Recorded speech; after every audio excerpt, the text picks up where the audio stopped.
did a lecture on the most turbulent year in 1968 at the Roseland Library. Rick and I were there. Check his websites. Besides political things and sports, he's written books on sports management, a wide variety of topics. He lectures in Westchester, he lectures in this area a lot. Originally tonight he was going to read the world's shortest book, Great Jewish Athletes, but we didn't want you to get home too early. So he put together a nice presentation about some Jews that have some special influence in the sporting world. And I think you're really going to enjoy the presentation. So let me turn it over to Evan. Thank you, Steve. Thanks for coming to Roseland back in, I guess that was last September or last October. My name is Evan Weiner. Some of you may have heard me once on WNEW radio with William B. Williams back then. Remember William B. Williams? Make Believe Ballroom and Ted Brown and all that. I was on WNEW from 78 to 81 as a stringer doing news, and how I got to WNEW was an interesting story before I get to this. John Lindsay, remember John Lindsay? Yeah. John Lindsay probably won re-election mayor of New York because he hung on with the New York Mets in '69, right? Wherever you saw the Mets celebrate, John Lindsay was right in the middle. He was running for re-election and he won. Anyway, John Lindsay was out of office, and we're at the Tappan Zee Manor in those days in Rockland County, and it's a Saturday afternoon in March of 1978, about 41 years ago. And John walks in and he's totally drunk, and he looks at me and he says, "I like you." I said, "You like me? We've never met." He said, "Yeah, I like you. I want to tell you something." I said, "Okay, can you tell it into my microphone?" He says, "Yeah." He says, "I'm running for the governor of New York State." I said, "Good." All of a sudden I go back to my 500-watt radio station, file a report, also with AP and UPI, and I get a call from WNEW. "Can you do that report for us?" I did, and I was with WNEW for 3.5 years, and the nicest guy in the world, Julius LaRosa, who was a disc jockey there. And at another time, I'll tell you about the story about Julius and Arthur Gottfried as he told it to me. But Julius LaRosa was the only guy from showbiz that visited Arthur Gottfried as he was dying. So he was a class act. He also sung national anthems at Shea Stadium for the Mets, and he worked at WNEW radio. Anyway, to bring you down now, I'm going to talk about Avery Brundage. Okay, you all know who Avery Brundage is, correct? Yeah. Okay. Well, I'm talking to a crowd who should know who Avery Brundage is. But, do you know this guy who's to his right? Jeremiah Mahoney. Ever hear of Jeremiah Mahoney? No. But if you go to the Holocaust Museum in Washington, D.C., there is a little plaque talking about Jeremiah Mahoney. I'm not going to tell you what's on the plaque right now because that would ruin the rest of the story. But anyway, Jeremiah Mahoney was one of the people who was against the United States Olympic team going to Germany in 1936. Germany got the games in 1936. Actually, they got in 1931. The International Olympic Committee awarded the games to Germany, and it wasn't Hitler who was running Germany in 1931. The choice by the IOC was pretty simple. Germany was returning to the world after World War I, and it was actually the door opening for them to becoming a member of the nations of families, or the family of nations in the world. So they were isolated after the defeat in World War I. The IOC decides to open up the gates to Germany. Of course, in 1933, I don't have to tell you this, Hitler becomes the Chancellor of Germany. And very quickly, the democracy becomes a one-party dictatorship. Jews, Romas, Gypsies, political opponents, others, they decide we can't deal with these people anymore, and all of a sudden all of their rights are taken away. The Nazis take over every aspect of life in Germany, including sports. In the 1936 Olympics, they were going to promote the Aryan lifestyle. It started in the 1930s. Now you got to remember one thing about Europe in the 1920s. How many of you are familiar with every character Groucho Marx ever played? What was the in terms of Groucho's character, what was the one thing every one of those characters had in common? They were shysters. They were shysters, and the Groucho walked, and the cigar, right? If you ever saw cartoons in the 1920s from Europe, it's that caricature, the Groucho Marx caricature. And that was that was his protest. The way he walked and all of that. Every one of those movies, you would see Groucho would do the same thing. The Germans thought that, unlike if you saw Hitler, he was an Aryan youth. The Aryan youth was the blonde hair, the blue eyes, the good build, the superior athlete. That was the Aryan youth. Of course, Hitler didn't look like that, nor did Goebbels, nor did Hess or any of the others, but they promoted that image. Ever hear of Selig? Not Bud Selig. Selig was a boxer. He was a great boxer in Europe, light heavyweight. Selig was one of the first who would undergo persecution. Aryans only policy instituted in Germany in 1933. Of course, Jews, Romans, Jews or individuals with Jewish parents were excluded from the German sports facilities and associations. Erich Siegel is the first to get excluded, April 1933. Why? Because he was Jewish. And this is what starts the downhill rapid acceleration for Jews in Germany. He's the first one, Erich Siegel. Tennis player by the name of Pren, another guy. Great athlete in the 20s and 30s. And he was a Jewish athlete, Daniel Pren. Germany's top-ranked tennis player. He was removed from Germany's Davis Cup team. And then there's Gretel Bergmann. I'm going to say Gretel for a little later because I interviewed Gretel Bergmann. One of the odd things about talking about the 1936 Olympics for me is that I dealt with Marty Glickman. I worked with Marty Glickman. I knew Sam Stoller. He ran the Milrose Games. And I interviewed Gretel Bergmann. How many of you know who Gretel Bergmann was? One? Just one. Two. You saw the HBO documentary. So two. And the HBO documentary was called Hitler's Pawn. Remember? Okay, anybody else who had heard of Gretel Bergmann? I interviewed Gretel Bergmann around 1993. And we were at the New York Athletic Club. It was me, Marv Schneider, and Gretel Bergmann. And before I started the interview, I looked at Gretel. I said, you realize that about 25, 30 years ago, neither you, nor me, nor Marv would be in this building. And she said, I'd rather be in this building than in Germany. She vowed never to go back to Germany. Anyway, she was expelled from her club in 1933, yet still competed, but eventually she would not make the German Olympic team. How many of you heard of this guy, Ernest Jahnke? Name sounds familiar? He sounded the alarm in the United States about Hitler's Germany. He was the first guy in 1935. And he was an American International Olympic Committee delegate.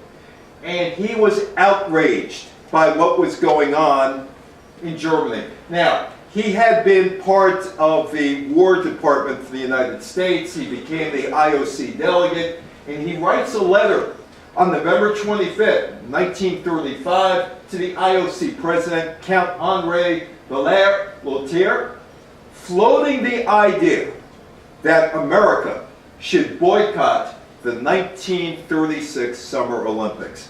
Now, years ago, before my mother passed away, a mother-in-law passed away in 2014, I said to her, how come you, your family, and many other Jews that I've met over the years had no idea what was going on in Germany? And she said, we just didn't. I said, but how come a guy like Jahnke knew what was going on in Germany, knew about the systematic taking away rights of German Jews and others? She never had an answer for me. I also asked other people of that generation. They never had answers for me. They were just happy when Germans came over in 1936, 37, 38. So it's Janke who says, let's not go. The letter, neither Americans nor the representatives of other countries can take place in the games in Nazi Germany without at least acquiescing in the contempt of the Nazis for fair play and their sordid exploitation of the games. He sends this letter to the IOC. He also sends a letter to Franklin Roosevelt. That letter to the IOC was never answered. It might have been tossed in the garbage can. He was the former Assistant Secretary for the United States Navy. He was of German descent.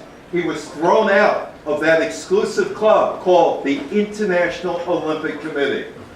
And his spot on the International Olympic Committee was taken over by a guy by the name of Avery Brundage. So in a sense, Janke is responsible for Avery Brundage's ascendancy in the International Olympic Committee with the United States Olympic Committee in 1936. That's Jeremiah Mahoney, Judge Jeremiah Mahoney. Here's a Catholic. He was an athlete, and he had his problems with Germany. On December 8th, 1935, Jeremiah Mahoney gives a speech. He's the head of the Amateur Athletic Union. And Jeremiah Mahoney starts in 1933. The Aryan policy instituted in Germany, athletic organizations, non-Aryans, again, were systematically excluded from the German sports facilities and associations. And he starts with that on September 8, 1935. This is what he says. There's no room for discrimination on grounds of race, color, or creed in the Olympics. The AAU, of which he headed, voted in 1933 to accept an invitation to compete at Berlin in 1936, provided Germany pledged that there would be no discrimination against Jewish athletes. If the pledge is not kept, I personally do not see why we should compete. Jeremiah Mahoney has a plaque, as I said, at the Holocaust Museum in Washington, D.C. Why? Because Jeremiah Mahoney knew what was going on and wanted to stop it. Jeremiah Mahoney. Franklin Delano Roosevelt seemed to ignore Janke, seemed to ignore Jeremiah Mahoney, seemed to ignore everybody. He didn't care. Or if he did care, he didn't tell anybody initially. So there's no bully pulpit pressure on the Olympic Committee. And Roosevelt would eventually urge the American team to go to the Berlin Olympics. Meanwhile, Janke is going around the nation, along with Mahoney, trying to drum up support for the Olympic boycott. They were aided by Al Smith and by James Curley, who is the governor of Massachusetts, and Smith, of course, in New York. But it gets nowhere. Roosevelt says, go to the Olympics. It's a failure, but it's the first time ever in Olympic history that a boycott is raised. Of course, in 1980, Jimmy Carter would boycott, the American team would boycott the Russian or the Soviet Union Olympics along with other Western countries. This boycott, human rights abuses. You continually hear today about human rights abuses in China, didn't matter. In other places, Russia, didn't matter. IOC seems to overlook human rights abuses. Now, Avery Brundage. I used to see Marty Glickman all the time. I didn't have to ask him what he thought of Avery Brundage. He would tell me what he thought of Avery Brundage, because he thought Avery Brundage robbed him of a chance to get a gold medal in the Olympics. Avery Brundage was all kinds of things, including a construction person, designed buildings, built buildings. He built some buildings in Washington for Germany in 1937. Brundage had assurances from the Fuhrer himself, Adolf Hitler, that all would be fine in Berlin. There wouldn't be any problems for any athlete. They're all welcome to come, no problems. 1936, the Nazi regime tried to camouflage its violent racist policies because it hosted the Summer Olympics. About 5 years ago, I gave this talk in Stamford, Connecticut, Stanford JCC. And there was a guy in his 90s who had gone to Columbia University, graduated Columbia University, who told me in 1933 his parents sent him to England as a 12-year-old. They wanted him out of Germany. He stayed with relatives. In 1936, he decided he was going to visit his father, who had been a German newspaper editor who had moved to Prague. I don't know why he moved to Prague, but he moved to Prague, and I never asked him what happened to his family. But he said during 1936, he traveled during the Olympics, not a problem. He traveled back after the Olympics. It was dirty Jew, get out of here, drop dead, all these things. He said the amazing thing to him was the 180-degree turn that the Germans took. He was okay when he passed through it. It was Olympic time. Once the Olympics were over, he was back to being a dirty Jew. He ended up in the United States going to Columbia University. The whole thing, most anti-Jewish signs were removed. Newspapers toned down their harsh rhetoric. It was all an illusion. The Berlin Games was presented to foreign spectators and journalists with a false image, and the International Olympic Committee had no problem with it. It was a propaganda win for Germany. It was a loss for everybody else. It legitimized Adolf Hitler. Now, I do a talk called The Early Days of TV. TV started really in the Westinghouse Studios in Pittsburgh in 1921 and was perfected by a guy by the name of Philo Farnsworth by 1927-28. And General Electric put up the first TV station in Schenectady in 1928. It was a slow process in the United States, slow process in England. But the Nazis wanted television up and going and started it in 1935. I'm going to ask you why. Why would Germany want TV go up and going in 1935? The Olympics. They planned to use television as a propaganda tool. Aryan society. We have the greatest athletes. So all of a sudden, TV is perfected in Germany, and in Germany, they start showing, leading up to the Olympics, how great German athletes are. First regular TV began on March 22nd, 1935. It used a 180-line system. It aired for 90 minutes, 3 times a week, all leading up to the Olympics, for propaganda purposes. The Nazis promoted an image of a new, strong, united Germany, and also targeted Jews and Romans. Also, they were pushing the militarism of Germany at that point. And that's Jesse Owens. Jesse Owens provides a formidable roadblock for Adolf Hitler in 1936. Jesse Owens would win a whole bunch of medals, including a medal that Marty Glickman thought he should have won.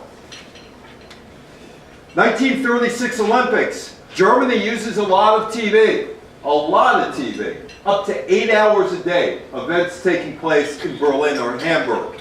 Now the problem with the TV in Germany, it was so expensive, so few people had it, that after the Olympics, Germany ditched the television experiment. Didn't work. The Nazis wanted to show how great they were. That was the whole bit with television. They did get some increase in television, but it was too small a number to make any difference. There's Marty and Sam. How many of you listened to Marty doing Knicks games, doing Giants games? Wingate High School. High school, the Con Ed game of the week, Con Edison game of the week.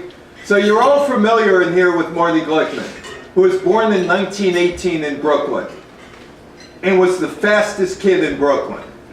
Marty was 5'9" tall, 180 pounds. And I'll give you a little story about how great an athlete Marty was. Let's go to 1966. Marty is 48 years old in 1966. Allie Sherman is the coach of the Giants, and the Giants were putrid. Remember, they were 112-1 in 1965, and Allie Sherman has this great idea. I'm going to have Marty Glickman teach my defensive backs how to run and also challenge some of them to races. Marty Glickman beat Jimmy Patton in the race. He virtually beat Dick Lynch in the race.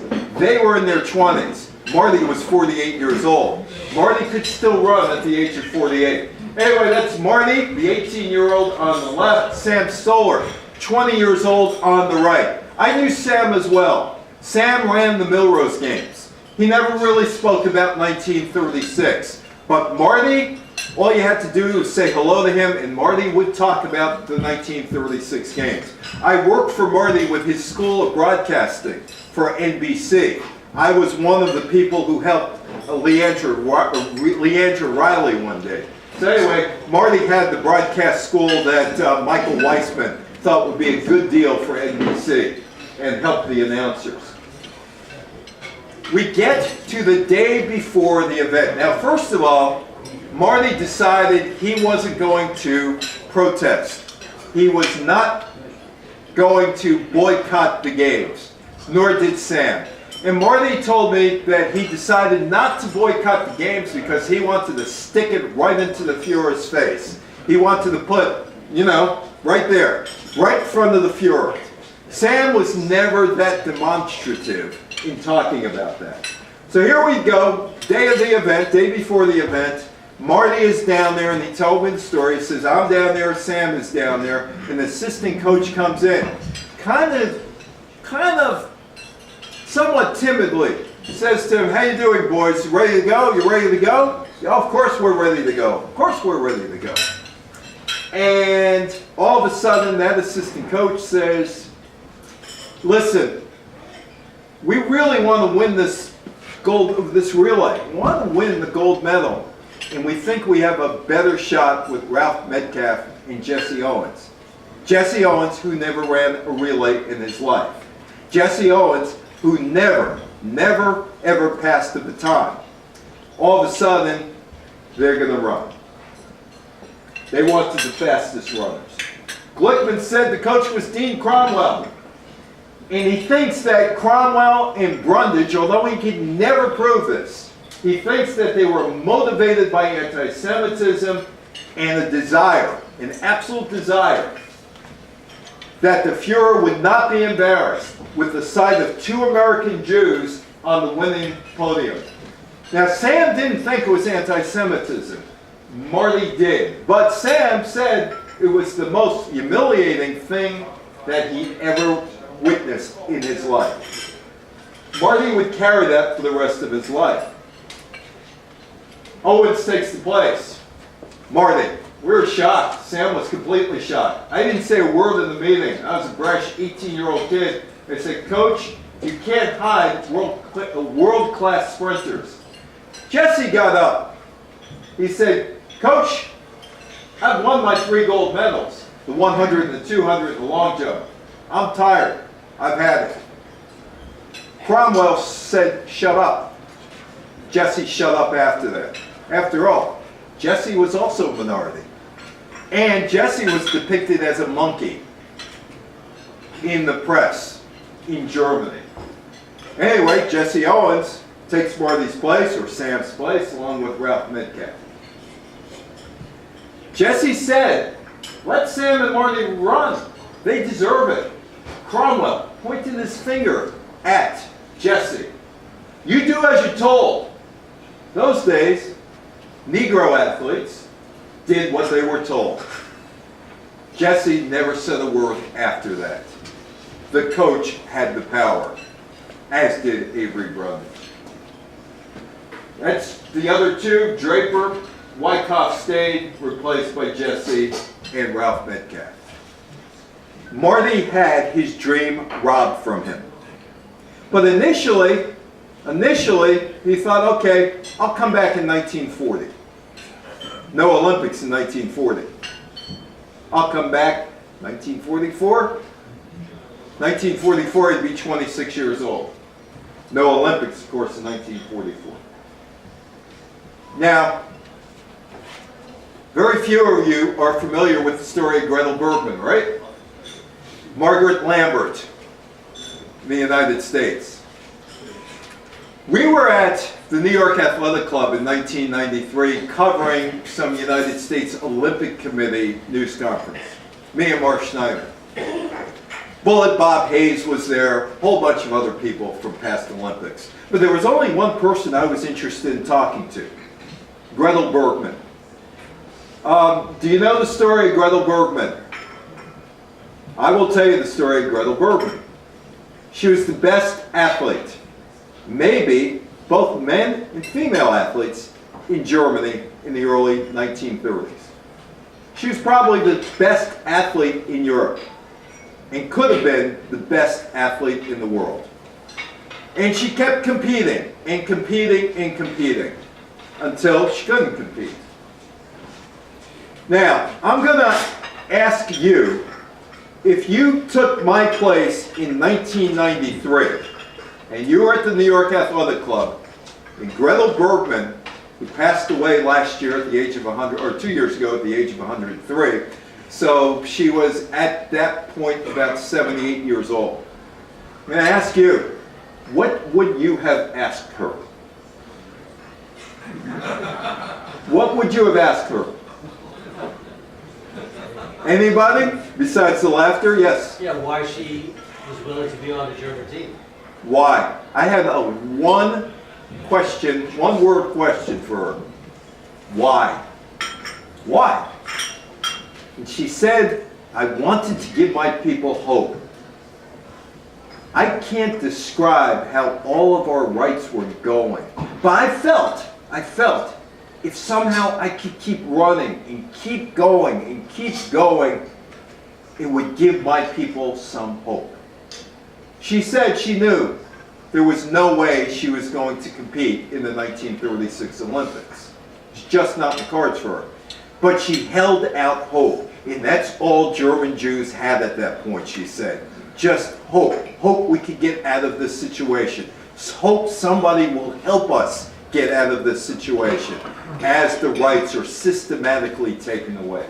Anyway, she had the German women's record in the high jump.